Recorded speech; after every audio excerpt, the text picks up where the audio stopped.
Ella es siempre, para Sherlock Holmes, la mujer. Rara vez le he oído hablar de ella aplicándole otro nombre. A los ojos de Sherlock Holmes, eclipsa y sobrepasa todo su sexo. No es que haya sentido por Irene Adler nada que se parezca al amor. Su inteligencia fría, llena de precisión, pero admirablemente equilibrada, era en extremo opuesta a cualquier clase de emociones. Yo le considero como la máquina de razonar y de observar más perfecta que ha conocido el mundo. Pero como enamorado, no habría sabido estar en su papel. Si alguna vez hablaba de los sentimientos más tiernos, lo hacía con mofa y sarcasmo. Admirables como tema para el observador, excelentes para descorrer el velo de los móviles y de los actos de las personas. Pero el hombre entrenado en el razonar, que admitiese intrusiones semejantes en su temperamento delicado y finamente ajustado, daría con ello entrada a un factor perturbador, capaz de arrojar la duda sobre todos los resultados de su actividad mental. Ni el echar arenilla en un instrumento de gran sensibilidad, ni una hendidura en uno de sus cristales de gran aumento serían más perturbadores que una emoción fuerte en un temperamento como el suyo. Pero, con todo eso, no existía para él más que una sola mujer, y esta era la que se llamó Irene Adler, de memoria sospechosa y discutible. Era poco lo que yo había sabido de Holmes en los últimos tiempos. Mi matrimonio nos había apartado el uno del otro. Mi completa felicidad y los diversos intereses que, centrados en el hogar, rodean al hombre que se ve por vez primera con casa propia, bastaban para absorber mi atención. Holmes, por su parte, dotado de alma bohemia, sentía aversión a todas las formas de la vida en sociedad y permanecía en sus habitaciones de Baker Street, enterrado entre sus libracos, alternando las semanas entre la cocaína y la ambición, entre los adormilamientos de la droga y la impetuosa energía de su propia y ardiente naturaleza. Continuaba con su profunda afición al estudio de los hechos criminales y dedicaba sus inmensas facultades y extraordinarios dotes de observación a seguir determinadas pistas y a aclarar los hechos misteriosos que la policía oficial había puesto de lado por considerarlos insolubles. Habían llegado hasta mí de cuando en cuando ciertos vagos rumores acerca de sus actividades, que lo habían llamado a Odessa cuando el asesinato de Trepov, que había puesto en claro la extraña tragedia de los hermanos Atkinson en Trincomalee, y por último, de cierto cometido que había desempeñado de manera tan delicada y con tanto éxito por encargo de la familia reinante de Holanda. Sin embargo, fuera de estas señales de su actividad, que yo me limité a compartir con todos los lectores de la prensa diaria, era muy poco lo que había sabido de mi antiguo amigo y compañero. Regresaba yo cierta noche, la del 20 de marzo de 1888, de una visita a un enfermo, porque había vuelto a consagrarme al ejercicio de la medicina civil y tuve que pasar por Baker Street. Al cruzar por delante de la puerta que tan gratos recuerdos tenía para mí, y que por fuerza tenía que asociarse siempre en mi mente con mi noviazgo y con los tétricos episodios del estudio en escarlata, me asaltó un vivo deseo de volver a charlar con Holmes y de saber en qué estaba empleando sus extraordinarias facultades. Vi sus habitaciones brillantemente iluminadas, y cuando alcé la vista hacia ellas, llegué incluso a distinguir su figura, alta y enjuta, al proyectarse por 2 veces su negra silueta sobre la cortina. Sherlock Holmes se paseaba por la habitación a paso vivo con impaciencia, la cabeza caída sobre el pecho, las manos entrelazadas por detrás de la espalda. Para mí, que conocía todos sus humores y hábitos, su actitud y sus maneras tenían cada cual un significado propio. Otra vez estaba dedicado al trabajo. Había salido de las ensoñaciones provocadas por la droga y estaba lanzado por el husmillo fresco de algún problema nuevo. Tiré de la campanilla de llamada y me hicieron subir a la habitación que había sido parcialmente mía. Sus maneras no eran efusivas. Rara vez lo eran, pero según yo creo, se alegró de verme. Sin hablar apenas, pero con mirada cariñosa, me señaló con un vaivén de la mano un sillón y me echó su caja de cigarros. Me indicó una garrafa de licor y un recipiente de agua de seltz que había en un rincón. Luego se colocó en pie delante del fuego y me pasó revista con su característica manera introspectiva. «Le sienta bien el matrimonio», dijo a modo de comentario. «Me está pareciendo, Watson, que ha engordado usted 7 libras y media desde la última vez que le vi». «7», le contesté.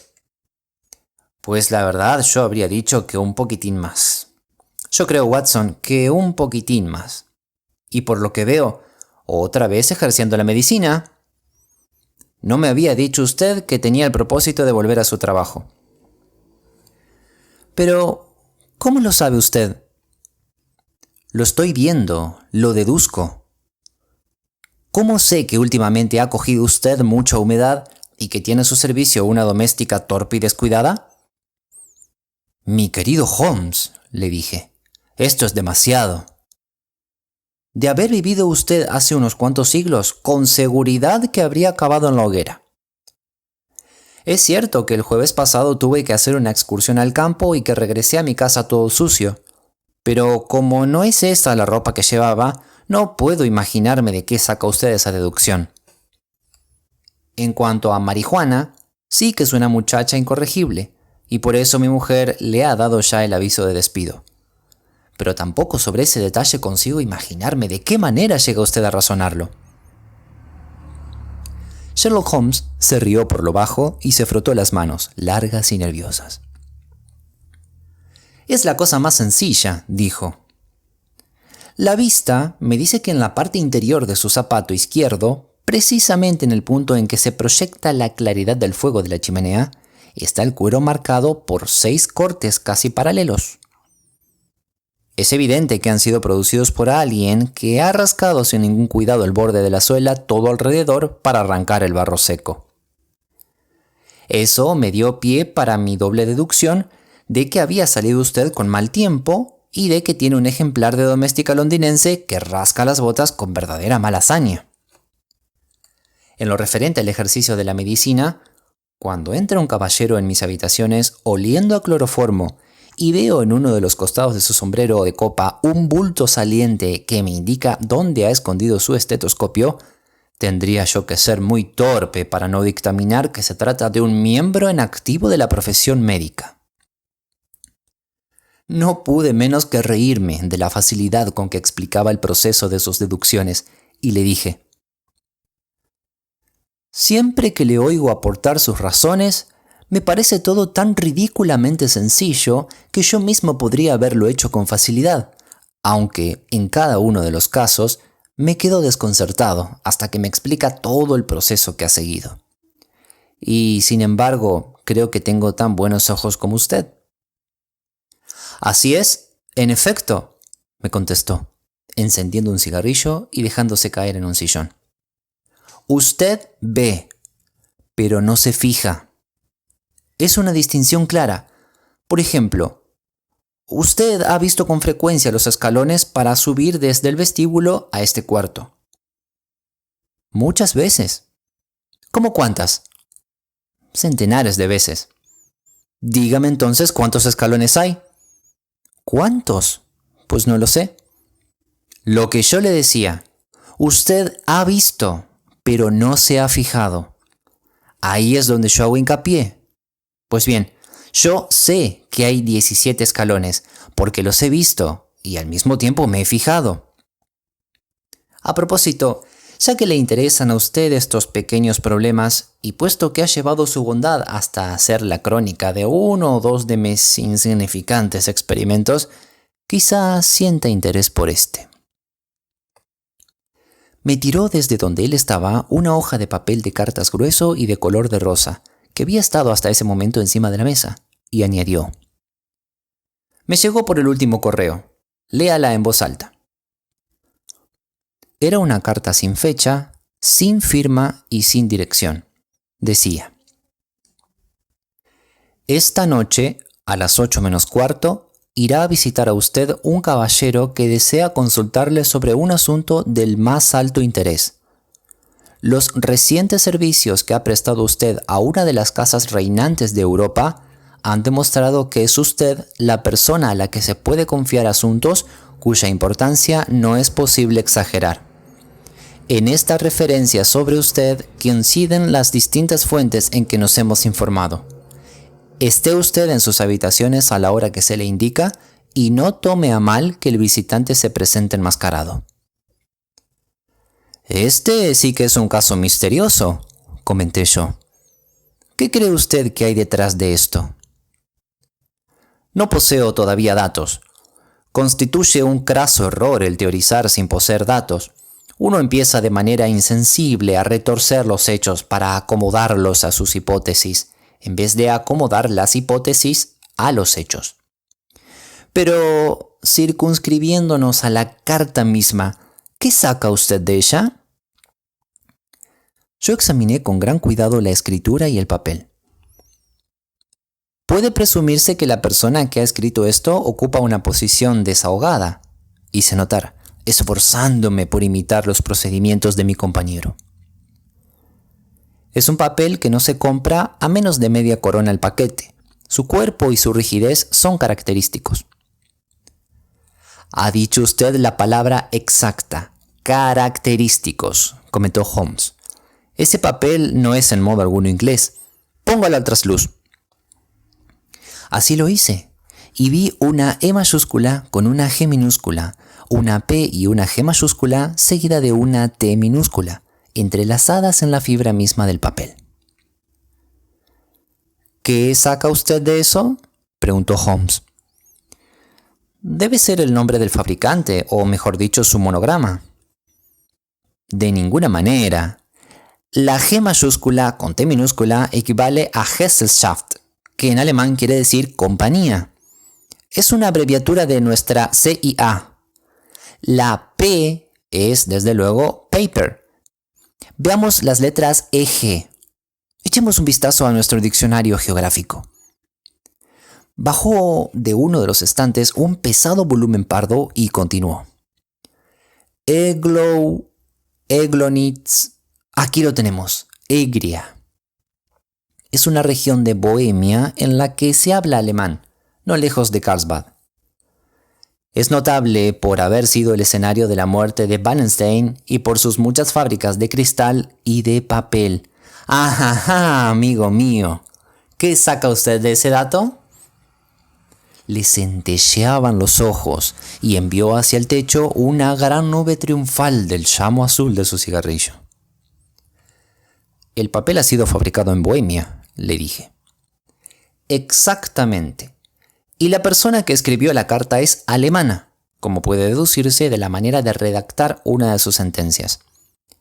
Ni un francés ni un ruso le habrían dado ese giro. Los alemanes tratan con muy poca consideración a sus verbos. Solo nos queda, pues, por averiguar qué quiere este alemán que escribe en papel de Bohemia y que prefiere usar una máscara a mostrar su cara. Pero, si no me equivoco, aquí está él para aclarar nuestras dudas. Mientras Sherlock Holmes hablaba, se oyó estrépito de cascos de caballos y el rechinar de unas ruedas rozando el bordillo de la acera. Todo ello seguido de un fuerte campanillazo en la puerta de calle. Holmes dejó escapar un silbido y dijo: «De 2 caballos, a juzgar por el ruido». Luego prosiguió, mirando por la ventana. «Sí, un lindo coche Brougham, tirado por una yunta preciosa. 150 guineas valdrá cada animal. Watson, en este caso hay dinero, o por lo menos, aunque no hubiera otra cosa». «Holmes, estoy pensando que lo mejor será que me retire». «De ninguna manera, doctor. Permanezca donde está. Yo estoy perdido sin mi Boswell. Esto promete ser interesante. Sería una lástima que usted se lo perdiese». «Pero quizás su cliente...» «No se preocupe de él. Quizás yo necesite la ayuda de usted y él también. Aquí llega. Siéntese en ese sillón, doctor, y préstenos su mayor atención». Unos pasos, lentos y fuertes, que se habían oído en las escaleras y en el pasillo, se detuvieron junto a la puerta, del lado exterior, y de pronto resonaron unos golpes secos. «Adelante», dijo Holmes. Entró un hombre que no bajaría de los 6 pies y 6 pulgadas de estatura, con el pecho y los miembros de un Hércules. Sus ropas eran de una riqueza que en Inglaterra se habría considerado como lindando con el mal gusto. Le acuchillaban las mangas y los delanteros de su chaqueta cruzada unas posadas franjas de astracán, y su capa azul oscura, que tenía echada hacia atrás sobre los hombros, estaba forrada de seda color llama y sujeta al cuello con un broche consistente en un berilo resplandeciente. Unas botas que le llegaban hasta la media pierna y que estaban festoneadas en los bordes superiores con rica piel parda, completaban la impresión de bárbara opulencia que producía el conjunto de su aspecto externo. Tenía en la mano un sombrero de anchas alas, y en la parte superior del rostro, tapándole hasta más abajo de los pómulos, ostentaba un antifaz negro que por lo visto se había colocado en ese mismo instante, porque aún tenía la mano puesta en él cuando hizo su entrada. A juzgar por las facciones de la parte inferior de la cara, se trataba de un hombre de carácter voluntarioso, de labio inferior grueso y caído, y barbilla prolongada y recta, que sugería una firmeza llevada hasta la obstinación. «¿Recibió usted mi carta?», preguntó con voz profunda y ronca, de fuerte acento alemán. «Le anunciaba mi visita». Nos miraba tan pronto al uno como al otro, dudando a cuál de los dos tenía que dirigirse. «Tome usted asiento, por favor», le dijo Sherlock Holmes. «Este señor es mi amigo y colega, el Dr. Watson, que a veces lleva su amabilidad hasta ayudarme en los casos que se me presentan. ¿A quién tengo el honor de hablar?» «Puede hacerlo como si yo fuese el conde von Kram, aristócrata bohemio. Doy por supuesto que este caballero amigo suyo es hombre de honor, discreto, al que yo puedo confiar un asunto de la mayor importancia. De no ser así, preferiría muchísimo tratar con usted solo». Me levanté para retirarme, pero Holmes me agarró de la muñeca y me empujó, obligándome a sentarme. «O a los dos o a ninguno», dijo. «Puede usted hablar delante de este caballero todo cuanto quiera decirme a mí». El conde encogió sus anchos hombros y dijo: «Siendo así, tengo que empezar exigiendo de ustedes un secreto absoluto por un plazo de 2 años, pasados los cuales el asunto carecerá de importancia. En este momento no exageraría afirmando que la tiene tan grande que pudiera influir en la historia de Europa». «Le prometo», dijo Holmes. «Y yo también». «Ustedes disculparán este antifaz», prosiguió nuestro extraño visitante. «La augusta persona que se sirve de mí desea que su agente permanezca incógnito para ustedes, y no estará de más que confiese desde ahora mismo que el título nobiliario que ha adoptado no es exactamente el mío». «Ya me había dado cuenta de ello», dijo secamente Holmes. «Trátese de circunstancias sumamente delicadas, y es preciso tomar toda clase de precauciones para ahogar lo que pudiera llegar a ser un escándalo inmenso y comprometer seriamente a una de las familias reinantes de Europa. Hablando claro, está implicada en este asunto la gran casa de los Ormstein, reyes hereditarios de Bohemia». «También lo sabía», murmuró Holmes, arrenallándose en su sillón y cerrando los ojos. Nuestro visitante miró con algo de evidente sorpresa la figura lánguida y repatingada de aquel hombre, al que sin duda le habían pintado como al razonador más incisivo y al agente más enérgico de Europa. Holmes reabrió poco a poco los ojos y miró con impaciencia a su gigantesco cliente. «Si su majestad se dignase exponer su caso», dijo a modo de comentario, estaría en mejores condiciones para aconsejarle. Nuestro hombre saltó de su silla y se puso a pasear por el cuarto, presa de una agitación imposible de dominar. De pronto, se arrancó el antifaz de la cara con un gesto de desesperación y lo tiró al suelo, gritando: «Está usted en lo cierto. Yo soy el rey. ¿Por qué voy a tratar de ocultárselo?» «Naturalmente, ¿por qué?», murmuró Holmes. Aún no había hablado su majestad y ya me había yo dado cuenta de que estaba tratando con Wilhelm Gotthard Sigismund von Ormstein, gran duque de Kassel-Falstein y rey hereditario de Bohemia. «Pero ya comprenderá usted», dijo nuestro extraño visitante, volviendo a tomar asiento y paseándose la mano por su frente alta y blanca, «ya comprenderá usted, digo, que no estoy acostumbrado a realizar personalmente esta clase de gestiones.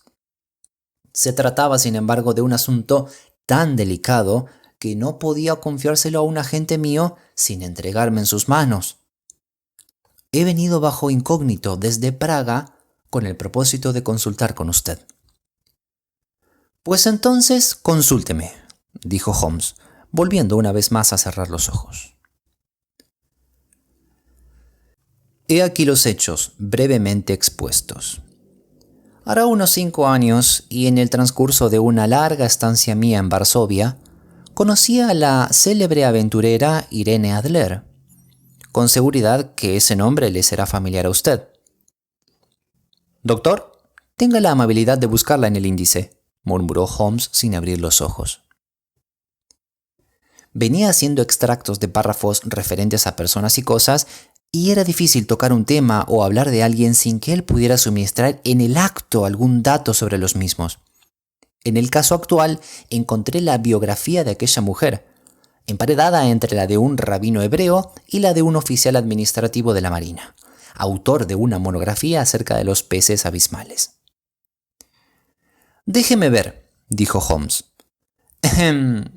«Nacida en Nueva Jersey el año 1855, contralto, la Scala, prima donna de la Ópera Imperial de Varsovia.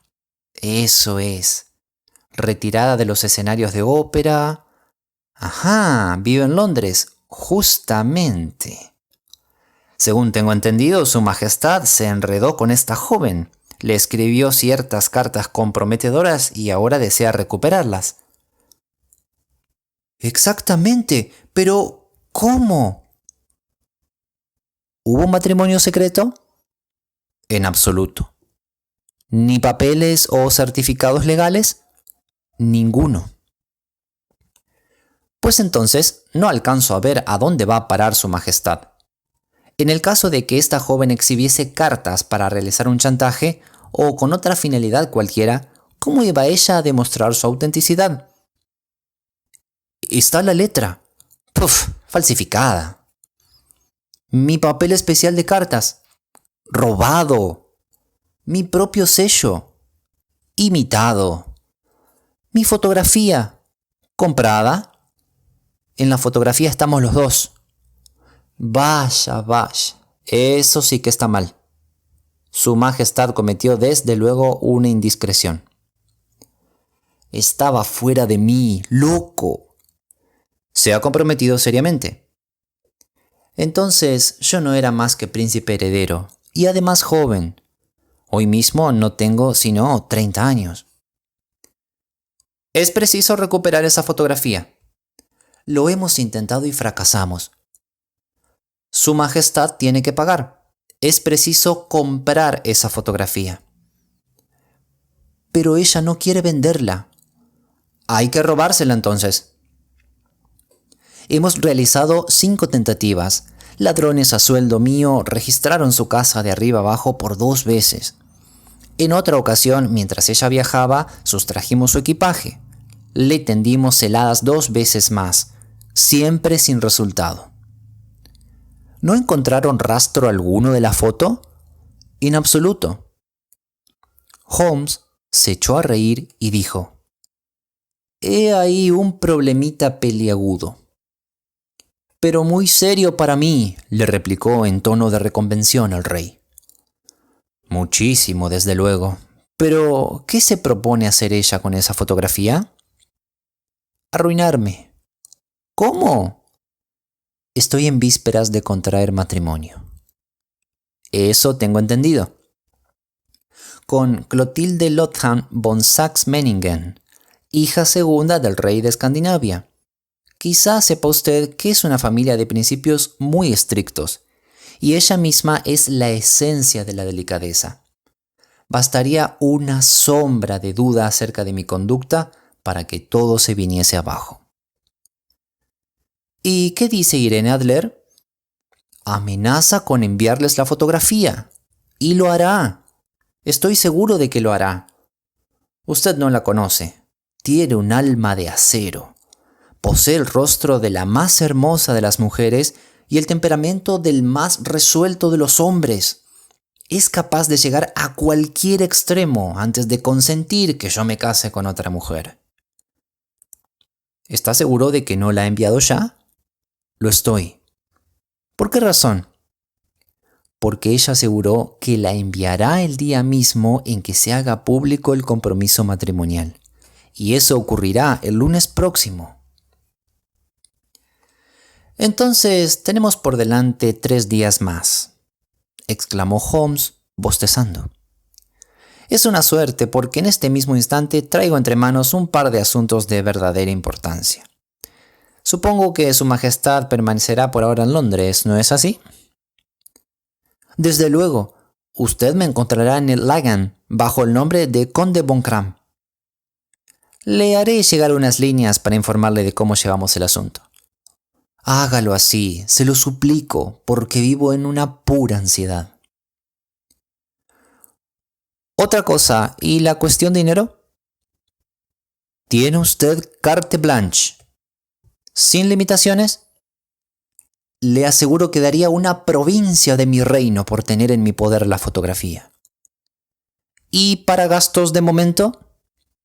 El rey sacó de debajo de su capa un grueso talego de gamuza y lo puso encima de la mesa diciendo: hay 300 libras en oro y 700 en billetes.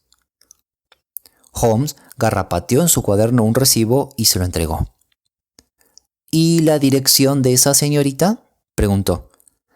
Pabellón Bryony, Serpiente Avenue, St. John's Wood. Holmes tomó nota y dijo: otra pregunta. ¿Era la foto de tamaño exposición? Sí que lo era. Entonces, Majestad, buenas noches, y espero que no tardemos en tener alguna buena noticia para usted.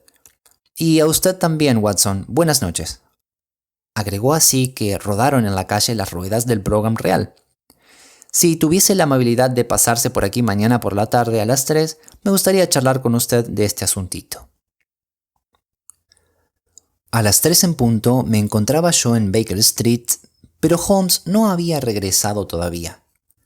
La dueña me informó que había salido de casa poco después de las 8 de la mañana. Me senté, no obstante, junto al fuego, resuelto a esperarle por mucho que tardase. Esta investigación me había interesado profundamente. No estaba rodeada de ninguna de las características extraordinarias y horrendas que concurrían en los 2 crímenes que he dejado ya relatados, pero la índole del caso y la alta posición del cliente de Holmes lo revestían de un carácter especial. La verdad es que, con independencia de la índole de las pesquisas que mi amigo emprendía, había en su magistral manera de abarcar las situaciones y en su razonar agudo e incisivo un algo que convertía para mí en un placer el estudio de su sistema de trabajo y el seguirle en los métodos rápidos y sutiles con que desenredaba los misterios más inextricables.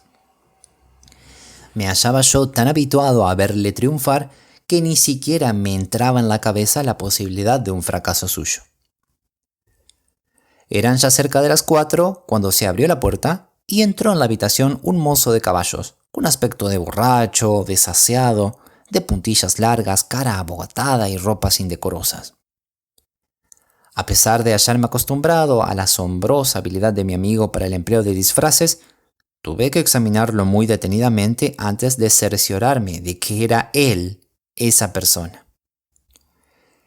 Me saludó con una inclinación de cabeza y se metió en su dormitorio, del que volvió a salir antes de 5 minutos vestido con traje de mezclilla y con su aspecto respetable de siempre. «¿Pero quién iba a decirlo?», exclamé yo, y él se rió hasta sofocarse, y rompió de nuevo a reír y tuvo que recostarse en su sillón desmajado e impotente. «¿De qué se ríe?». «La cosa tiene demasiada gracia. Estoy seguro de que no es usted capaz de adivinar en qué invertí la mañana, ni lo que acabé por hacer». «No puedo imaginármelo, aunque supongo que habrá estado estudiando las costumbres y hasta quizá la casa de la señorita Irene Adler».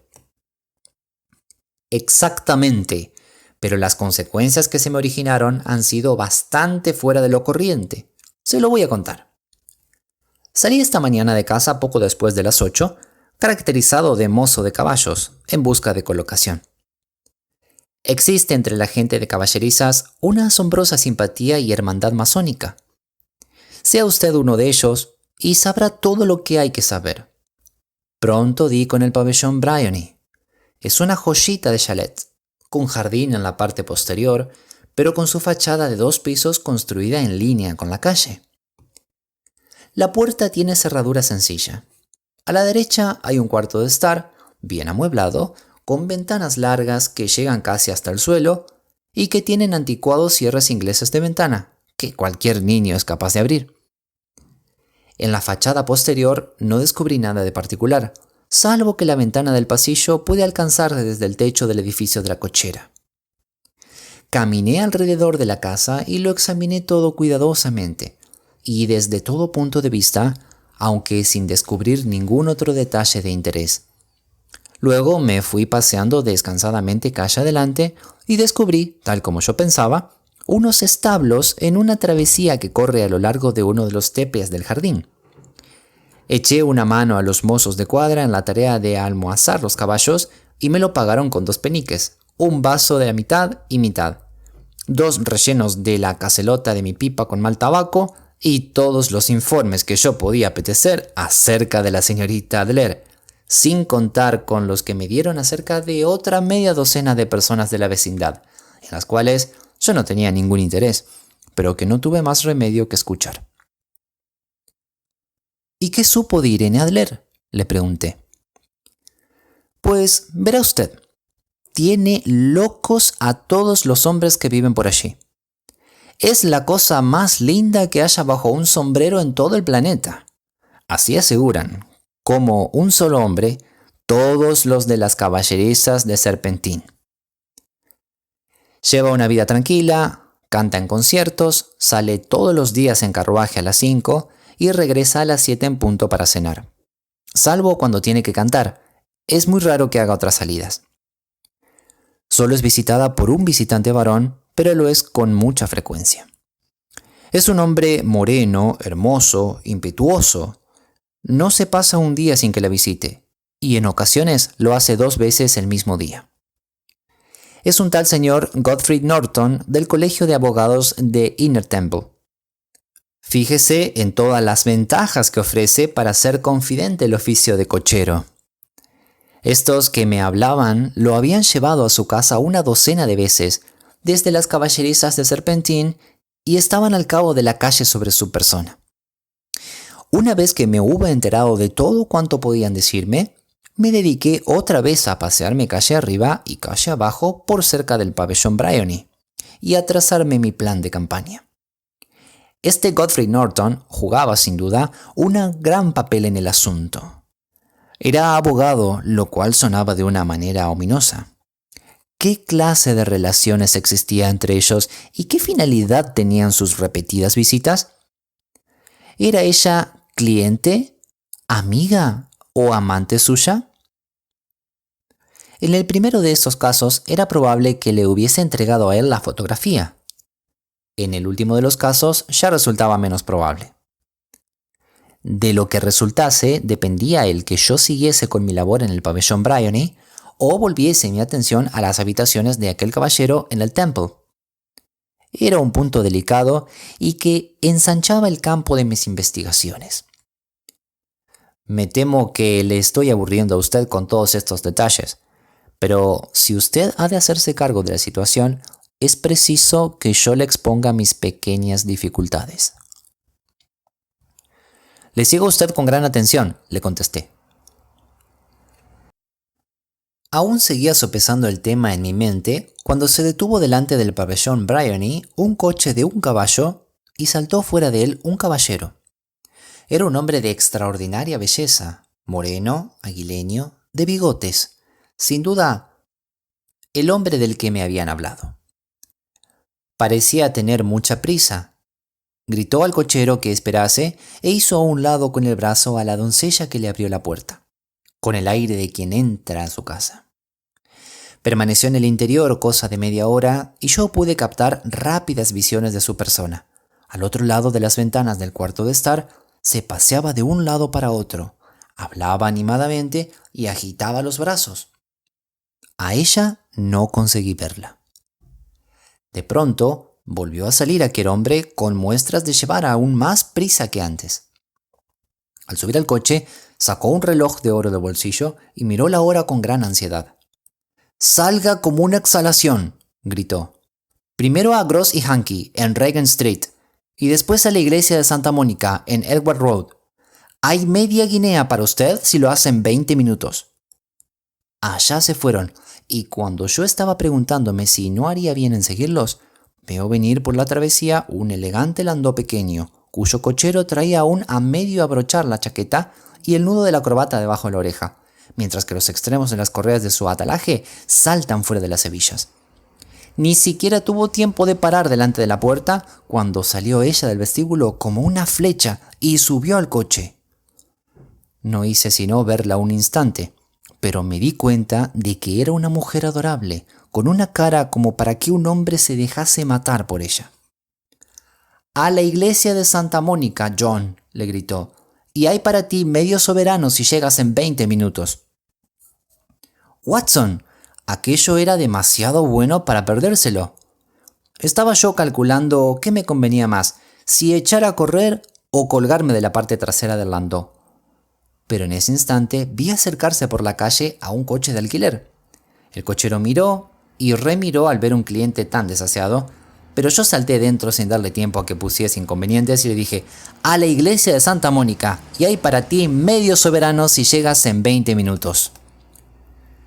Eran 25 para las 12 y no resultaba difícil barruntar de qué se trataba. Mi cochero arreó de lo lindo. No creo que yo haya ido nunca en coche a mayor velocidad, pero lo cierto es que los demás llegaron antes. Cuando lo hice yo, el coche de un caballo y el landó se hallaban delante de la iglesia, con sus caballos humeantes. Pagué al cochero y me metí a toda prisa en la iglesia. No había en ella un alma, fuera de las dos a quienes yo había venido siguiendo, y un clérigo vestido de sobrepeliz, que parecía estar arguyendo con ellos. Se hallaban los tres formando grupo delante del altar. Yo me metí por el pasillo lateral muy sosegadamente, como uno que ha venido a parar el tiempo a la iglesia. De pronto, con gran sorpresa mía, los tres que estaban junto al altar se volvieron a mirarme, y Godfrey Norton vino a todo correr hacia mí. «¡Gracias a Dios!», exclamó. «Usted nos servirá. Venga, venga». «¿Qué ocurre?», pregunté. «Venga, hombre, venga. Se trata de 3 minutos, o de lo contrario no será legal». Me llevó medio a rastras al altar y antes que yo comprendiese de qué se trataba, me encontré mascullando respuestas que me susurraban al oído y saliendo garante de cosas que ignoraba por completo y en términos generales colaborando en unir con firmes lazos a Irene Adler, soltera, con Godfrey Norton, soltero. Todo se hizo en un instante. Y allí me tiene usted, entre el caballero, a un lado mío, que me daba las gracias, y al otro lado la dama, haciendo lo propio, mientras el clérigo me sonreía delante de una manera beatífica. Fue la situación más absurda en que yo me he visto en toda mi vida, y fue el recuerdo de la misma lo que hizo estallar mi risa hace un momento. Por lo visto, faltaba no sé qué requisito a su licencia matrimonial, y el clérigo se negaba rotundamente a casarlos si no presentaban algún testigo. Mi afortunada aparición ahorró al novio la necesidad de lanzarse a la calle a la búsqueda de un padrino. La novia me regaló un soberano, que yo tengo intención de llevar en la cadena de mi reloj en recuerdo de aquella ocasión. Las cosas han tomado un giro inesperado, dije yo. ¿Qué va a ocurrir ahora? Pues la verdad me encontré con mis planes seriamente amenazados. Saqué la impresión de que quizá la pareja se iba a largar de allí inmediatamente, lo que requeriría de mi parte medidas rapidísimas y enérgicas. Sin embargo, se separaron a la puerta de la iglesia, regresando él en su coche al Temple y ella en el suyo a su propia casa. Al despedirse, le dijo ella, «Me pasearé como siempre en coche a las 5 por el parque». No oí más. Los coches tiraron en diferentes direcciones y yo me marché a lo mío. ¿Y qué es lo suyo? Pues a comerme alguna carne fiambre y beberme un vaso de cerveza, contestó tocando la campanilla. He andado demasiado atareado para pensar en tomar ningún alimento y es probable que al anochecer lo esté aún más. A propósito, doctor, ¿me va a ser necesaria su cooperación? Encantado. ¿No le importará faltar a la ley? Absolutamente nada. ¿Ni el ponerse a riesgo de que lo detengan? No, si se trata de una buena causa. Oh, la causa es excelente. Entonces cuente conmigo. Estaba seguro de que podía contar con usted. Pero, ¿qué es lo que desea de mí? Se lo explicaré una vez que la señora Turner haya traído su bandeja. Y ahora, dijo, encarándose con la comida sencilla que le había servido nuestra patrona, como es poco el tiempo de que dispongo, tendré que explicárselo mientras como. Son ya casi las 5. Es preciso que yo me encuentre dentro de 2 horas en el lugar de la escena. La señorita, o mejor dicho, la señora Irene, regresará a las 7 de su paseo en coche. Necesitamos estar junto al pabellón Bryony para recibirla. ¿Y entonces qué? Déjelo eso de cuenta mía. Tengo dispuesto ya lo que tiene que ocurrir. He de insistir tan solo en una cosa. Ocurra lo que ocurra, usted no debe intervenir. ¿Me entiende? Quiere decir que debo permanecer neutral, sin hacer absolutamente nada. Ocurrirá probablemente algún incidente desagradable. Usted quédese al margen. El final será que me tendrán que llevar al interior de la casa. 4 o 5 minutos más tarde se abrirá la ventana del cuarto de estar. Usted se situará cerca de la ventana abierta. Entendido. Estará atento a lo que yo haga, porque me situaré en un sitio visible para usted. Entendido. Y cuando yo levante mi mano así, arrojará usted al interior de la habitación algo que yo le daré y al mismo tiempo dará usted la voz de ¡fuego! ¿Va usted siguiéndome? Completamente. No se trata de nada muy terrible, dijo, sacando del bolsillo un rollo largo de forma de cigarro. Es un cohete ordinario de humo de plomero armado de sus 2 extremos con sendas cápsulas para que se encienda automáticamente. A eso se limita su papel. Cuando dé usted la voz de fuego, la repetirá una cantidad de personas. Entonces puede usted marcharse hasta el extremo de la calle, donde yo iré a juntarme con usted al cabo de 10 minutos. ¿Me he explicado con suficiente claridad? Debo mantenerme neutral, acercarme a la ventana, estar atento a usted y en cuanto usted me haga una señal, arrojar al interior este objeto, dar la voz de fuego y esperarle en la esquina de la calle. Exactamente. Pues entonces confía en mí. Magnífico. Pienso que quizás sea ya tiempo de que me caracterice para el nuevo papel que tengo que representar. Desapareció en el interior de su dormitorio, regresando a los pocos minutos caracterizado como un clérigo disidente, bondadoso y sencillo. Su ancho sombrero negro, pantalones abosados, corbata blanca, Sonrisa de simpatía y aspecto general de observador curioso y benévolo eran tales que solo un señor John Hare sería capaz de igualarlos. A cada tipo nuevo de que se disfrazaba parecía cambiar hasta de expresión, maneras e incluso de alma. Cuando Holmes se especializó en criminología, la escena perdió un actor y hasta la ciencia perdió un agudo razonador. Eran las 6:15 cuando salimos de Baker Street y faltaban todavía 10 minutos para la hora señalada cuando llegamos a Serpentine Avenue. Estaba ya oscurecido y se procedía a encender los faroles del alumbrado. Nos paseamos de arriba para abajo por delante del pabellón Bryony esperando a su ocupante. La casa era tal y como yo me la había figurado por la concisa descripción que de ella había hecho Sherlock Holmes, pero el lugar parecía menos recogido de lo que yo me imaginé. Para tratarse de una calle pequeña de un barrio tranquilo, resultaba notablemente animada.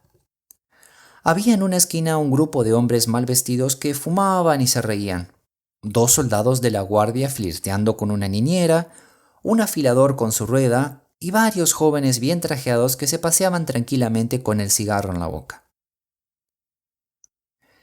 Esta boda, me dijo Holmes mientras íbamos y veníamos por la calle, simplifica bastante el asunto. La fotografía resulta ahora un arma de doble filo.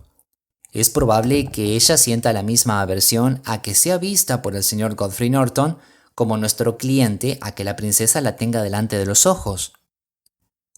Ahora bien, la cuestión que se plantea es esta: ¿dónde encontraremos la fotografía? Eso es, ¿dónde? Es muy poco probable que se la lleve de un lado para otro en su viaje. Es de tamaño de exposición, demasiado grande para poder ocultarla entre el vestido. Sabe además que el rey es capaz de tenderle una celada y hacerla registrar, y en efecto lo ha intentado un par de veces. Podemos pues dar por sentado que no la lleva consigo. ¿Dónde la tiene entonces? Puede guardarla a su banquero o puede guardarla a su abogado. Existe esa doble posibilidad. Pero estoy inclinado a pensar que ni lo uno ni lo otro.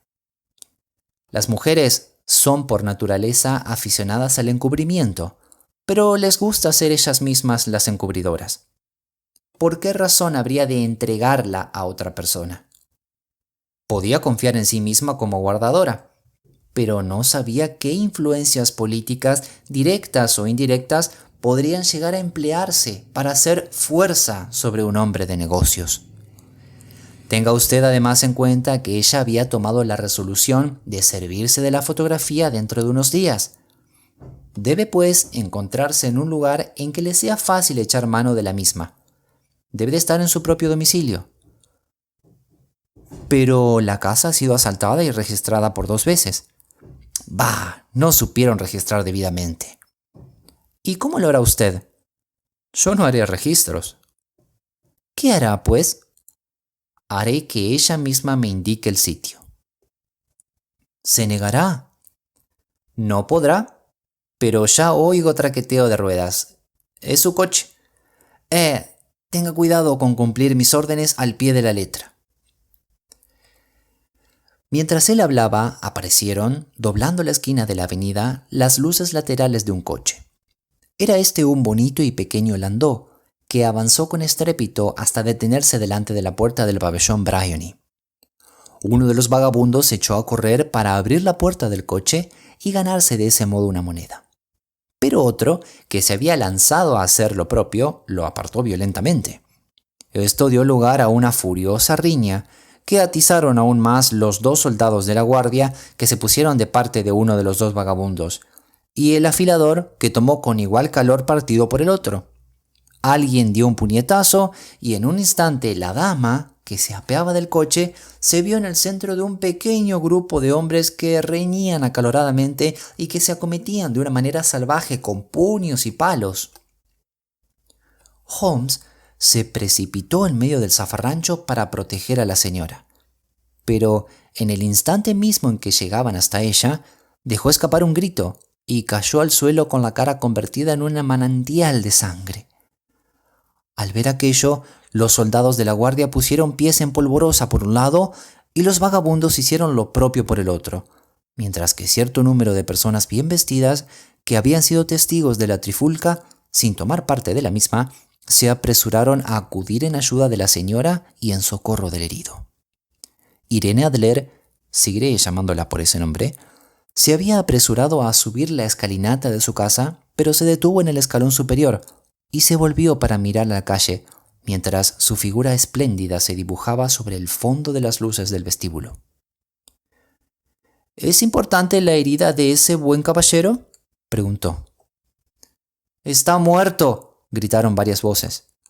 «No, no, aún vive», gritó otra. «Pero si se le lleva al hospital, fallecerá antes que llegue». «Se ha portado valerosamente», dijo una mujer. «De no haber sido por él, se habrían llevado el bolso y el reloj de la señora». Formaban una cuadrilla, y de las violentas, además. «¡Ah! Miren cómo respira ahora». «No se le puede dejar tirado en la calle. ¿Podemos entrarlo en la casa, señora?». «Claro que sí. Éntrenlo al cuarto de estar, donde hay un cómodo sofá. Por aquí, hagan el favor». Lenta y solemnemente fue metido en el pabellón Briony y tendido en la habitación principal, mientras yo me limitaba a observarlo todo desde mi puesto junto a la ventana. Habían encendido las luces, pero no habían corrido las cortinas, de modo que veía a Holmes tendido en el sofá. Yo no sé si él se sentiría en ese instante arrepentido del papel que estaba representando, pero sí sé que en mi vida me he sentido yo tan sinceramente avergonzado de mí mismo como cuando pude ver a la hermosa mujer contra la cual estaba yo conspirando y la gentileza y amabilidad con que cuidaba al herido. Sin embargo, al echarme atrás en la representación del papel que Holmes me había confiado, equivaldría a la más negra traición. Endurecí mi sensibilidad y saqué de debajo de mi amplio gabán el cohete de humo. Después de todo, pensé, no le causamos a ella ningún perjuicio. Lo único que hacemos es impedirle que ella se lo cause a otro. Holmes se había incorporado en el sofá y le vi que accionaba como si le faltase el aire. Una doncella corrió a la ventana y la abrió de par en par. En ese mismo instante le vi levantar la mano y como respuesta a esa señal arrojé yo al interior el cohete y le di la voz de ¡Fuego! Ni bien salió la palabra de mi boca cuando toda la muchedumbre de espectadores, bien y mal vestidos, caballeros, mozos de cuadra y criados de servir, lanzaron a coro un agudo grito de ¡Fuego! Se alzaron espesas nubes ondulantes de humo dentro de la habitación y salieron por la ventana al exterior. Tuve una visión fugaz de figuras humanas que echaban a correr y oí dentro la voz de Holmes que le daba la seguridad de que se trataba de una falsa alarma. Me deslicé por entre la multitud vociferante, abriéndome paso hasta la esquina de la calle, y 10 minutos más tarde tuve la alegría de sentir que mi amigo pasaba su brazo por el mío, alejándonos del escenario de aquel griterío. Caminamos rápidamente y en silencio durante algunos minutos, hasta que doblamos por una de las calles tranquilas que desembocan en Edgware Road. «Lo hizo usted muy bien, doctor», me dijo Holmes. «No hubiera sido posible mejorarlo. Todo ha salido perfectamente». «¿Tiene ya la fotografía?» «Sé dónde está». «¿Y cómo lo descubrió?» «Ya le dije a usted que ella me lo indicaría». «Sigo a oscuras».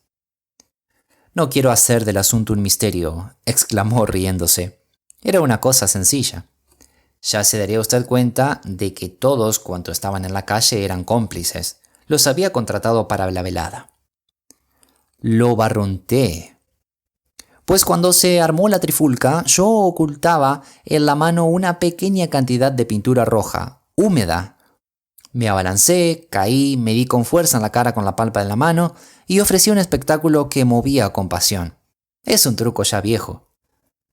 También llegué a penetrar en ese detalle. Luego me metieron en la casa. Ella no tenía más remedio que recibirme.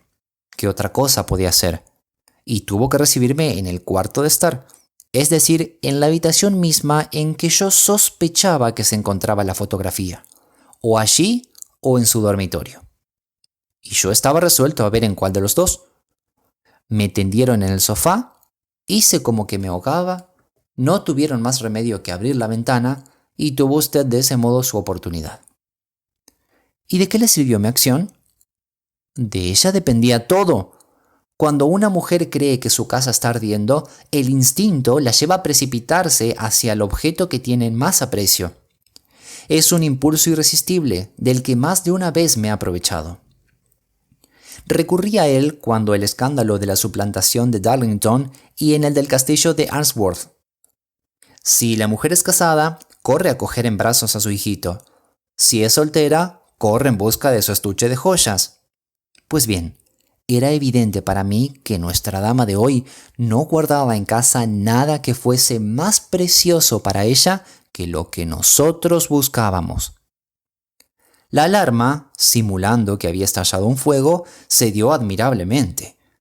El humo y el griterío eran como para sobresaltar a una persona de nervios de acero. Ella actuó de manera magnífica. La fotografía está en un escondite que hay detrás de un panel corredizo, encima mismo de la campanilla de llamada de la derecha. Ella se plantó allí en un instante y la vi medio sacarla fuera.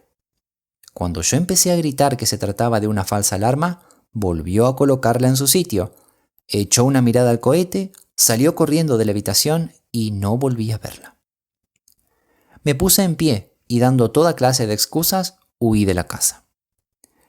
Estuve dudando si apoderarme de la fotografía entonces mismo, pero el cochero había entrado en el cuarto de estar y no quitaba de mí sus ojos. Me pareció pues más seguro esperar. Con precipitarse demasiado, quizás se echase todo a perder. ¿Y ahora?, le pregunté. Nuestra investigación está prácticamente acabada. Mañana iré allí de visita con el rey y usted puede acompañarnos si le agrada. Nos pasarán al cuarto de estar mientras avisan a la señora, pero es probable que cuando ella se presente no nos encuentre ni a nosotros ni a la fotografía. Quizá constituye para su majestad una satisfacción el recuperarla con sus propias manos. ¿A qué hora irán ustedes? A las 8 de la mañana. Ella no se habrá levantado todavía, de modo que tendremos el campo libre. Además, es preciso que actuemos con rapidez, porque quizá su matrimonio suponga un cambio completo en su vida y en sus costumbres. Es preciso que yo telegrafíe sin perder momento al rey. Habíamos llegado a Baker Street y nos habíamos detenido delante de la puerta. Mi compañero rebuscaba la llave en sus bolsillos cuando alguien le dijo al pasar: «Buenas noches, señor Sherlock Holmes». Había en ese instante en la acera varias personas, pero el saludo parecía proceder de un joven delgado que vestía ancho gabán y que se alejó rápidamente. Holmes dijo mirando con fijeza hacia la calle débilmente alumbrada: «Yo he oído antes esa voz. ¿Quién diablos ha podido ser?» Dormí esa noche en Baker Street y nos hallábamos desayunando nuestro café con tostada cuando el rey de Bohemia entró con gran prisa en la habitación. «¿De verdad se apoderó usted de ella?», exclamó agarrando a Sherlock Holmes por los dos hombros y clavándole en la cara una ansiosa mirada. «Todavía no». «¿Pero confía en hacerlo?» «Confío». «Vamos entonces, ya estoy impaciente por ponerme en camino». «Necesitamos un carruaje». «No, tengo esperando a mi Brougham». «Eso simplifica las cosas». Bajamos a la calle y nos pusimos una vez más en marcha hacia el pabellón Bryany. «Irene Adler se ha casado», hizo notar Holmes. «¿Que se ha casado? ¿Cuándo?» «Ayer». «¿Y con quién?» «Con un abogado inglés apellidado Norton». «Pero no es posible que esté enamorada de él». «Yo tengo ciertas esperanzas de que lo esté». «¿Y por qué ha de esperarlo usted?» «Porque ello le ahorraría a su majestad todo temor de futuras molestias. Si esa dama está enamorada de su marido, será que no lo está de su majestad. Si no ama a su majestad, no habrá motivo de que se entremeta en vuestros proyectos». «Eso es cierto». «Sin embargo, pues bien, Ojalá que ella hubiese sido una mujer de mi misma posición social. ¡Qué gran reina habría sabido ser! El rey volvió a caer en un silencio ceñudo, que nadie rompió hasta que nuestro coche se detuvo en la Serpentine Avenue. La puerta del pabellón Bryony estaba abierta y vimos a una mujer anciana en lo alto de la escalinata. Nos miró con ojos burlones cuando nos apeamos del coche del rey y nos dijo: «El señor Sherlock Holmes, ¿verdad?» «Yo soy el señor Holmes», contestó mi compañero, alzando la vista hacia ella con mirada de interrogación y de no pequeña sorpresa. «Me lo imaginé. Mi señora me dijo que usted vendría probablemente a visitarla. Se marchó esta mañana con su esposo en el tren que sale de Charing Cross a las 5:15 con destino al continente». «¿Cómo?», exclamó Sherlock Holmes, retrocediendo como si hubiese recibido un golpe y pálido de pesar y de sorpresa. «¿Quiere usted decirme con ello que su señora abandonó ya Inglaterra?» «Para nunca más volver». «¿Y esos documentos?», preguntó con voz ronca el rey. «Todo está perdido». «Eso vamos a verlo». Sherlock Holmes apartó con el brazo a la criada y se precipitó al interior del cuarto de estar, seguido por el rey y por mí. Los muebles se hallaban desparramados en todas direcciones, los estantes desmantelados, los cajones abiertos, y como si aquella dama lo hubiese registrado y saqueado todo antes de su fuga. Holmes se precipitó hacia el cordón de la campanilla, corrió un pequeño panel y, metiendo la mano dentro del hueco, extrajo una fotografía y una carta. La fotografía era la de Irene Adler en traje de noche y la carta llevaba el siguiente sobrescrito: «Para el señor Sherlock Holmes, la retirará él en persona». Mi amigo rasgó el sobre y nosotros tres la leímos al mismo tiempo. Estaba fechada a medianoche del día anterior y decía así: «Mi querido señor Sherlock Holmes, la verdad es que lo hizo usted muy bien. Me la pegó usted por completo. Hasta después del arma del fuego no sospeché nada.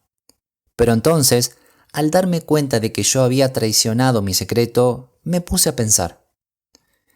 Desde hace meses me habían puesto en guardia contra usted, asegurándome que si el rey empleaba a un agente, ese sería usted, sin duda alguna. Me dieron también su dirección, y sin embargo logró usted que yo le revelase lo que deseaba conocer.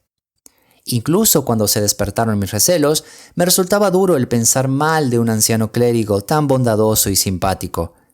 Pero, como usted sabrá, también yo he tenido que practicar el oficio de actriz. La ropa varonil no resulta una novedad para mí, y con frecuencia aprovecho la libertad de movimientos que ello proporciona. Envié a John, el cochero, a que lo vigilase usted. Eché a correr escaleras arriba, me puse la ropa de paseo, como yo la llamo, y bajé cuando usted se marchaba. Pues bien, yo le seguí hasta su misma puerta, comprobando así que me había convertido en objeto de interés para el célebre señor Sherlock Holmes. Entonces, y con bastante imprudencia, le di las buenas noches y marché al Temple en busca de mi marido.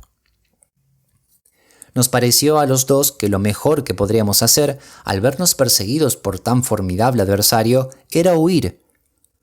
Por eso encontrará usted el nido vacío cuando vaya mañana a visitarme. Por lo que hace a la fotografía, puede tranquilizarse su cliente. Amo y soy amada por un hombre que vale más que él. Puede el rey obrar como bien le plazca, sin que se lo impida la persona a quien él lastimó tan cruelmente. La conservo tan solo a título de salvaguardia mía, como arma para defenderme de cualquier paso que él pudiera dar en el futuro. Dejo una fotografía que quizá le agrade conservar en su poder y soy de usted, querido señor Sherlock Holmes, muy atentamente, Irene Norton, nacida Adler. ¡Qué mujer! ¡Oh, qué mujer!, exclamó el rey de Bohemia una vez que leímos los tres la carta. ¿No le dije lo rápida y resuelta que era? ¿No es cierto que habría sido una reina admirable? ¿No es una lástima que no esté a mi mismo nivel? A juzgar por lo que de esa dama he podido conocer, parece que en efecto ella y su marido están a un nivel muy distinto, dijo con frialdad Holmes. Lamento no haber podido llevar a un término más feliz el negocio de su majestad. Todo lo contrario, mi querido señor, exclamó el rey. No ha podido tener un término más feliz. Me consta que su palabra es sagrada. La fotografía es ahora tan inofensiva como si hubiese ardido en el fuego. Me felicito de oírle decir eso a su majestad. Tengo contraída una deuda inmensa con usted. Dígame, por favor, de qué manera puedo recompensarle. Este anillo... Se sacó del dedo un anillo de esmeralda en forma de serpiente y se lo presentó en la palma de la mano. Su majestad está en posesión de algo que yo valoro en mucho más, dijo Sherlock Holmes. No tiene usted más que nombrármelo. Esta fotografía. El rey se le quedó mirando con asombro y exclamó: «La fotografía de Irene.